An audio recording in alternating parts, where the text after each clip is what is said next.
Hi friends, வாங்க கடகடன் ஒரு கோதுமை பூண்டு அடை தோசை செஞ்சு பார்ப்போம்.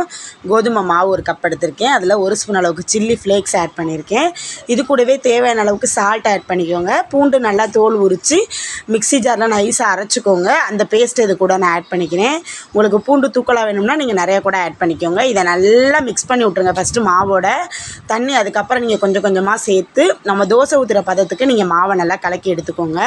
ரொம்ப கெட்டியாகவும் வேணாம், ரொம்ப தண்ணியாகவும் வேண்டாம். நம்ம தோசை மாவு பதத்துக்கே நீங்கள் இதை எடுத்துக்கோங்க. ரொம்ப டேஸ்டியாகவும் இருக்கும். டிஃப்ரெண்ட் ஸ்டைலில் நம்ம ஒரே மாதிரி நார்மலாக உப்பு போட்டு கோதுமை மாவு கலக்கி ஊற்றுறதுக்கு இது கொஞ்சம் டிஃப்ரெண்ட் ஸ்டைலில் இருக்கும். இது கூட நீங்கள் சீரகம் கூட ஆட் பண்ணிக்கலாம். ஸோ பேனை நல்லா காய வச்சு நல்லா ஒரு 1.5 கப் அளவுக்கு நான் மாவு எடுத்து இது கூட எடுத்துக்கிறேன். சுற்றி தேவையான அளவுக்கு நல்லெண்ணெய் ஆட் பண்ணியிருக்கேன். ஸோ இது நான் மொறுன்னு நல்லா ஒரு பக்கம் வெந்ததுக்கப்புறம் அடுத்த பக்கம் திருப்பி போட்டு அதுவும் வெந்ததுக்கப்புறம் நீங்கள் எடுத்து இது கூட தக்காளி சட்னி வச்சோ தேங்காய் சட்னி வச்சோ நீங்கள் சாப்பிட்டு பாருங்கள். ரொம்ப ரொம்ப டேஸ்டியாக இருக்கும். ஓகே ஃப்ரெண்ட்ஸ், ட்ரை பண்ணி பாருங்கள்.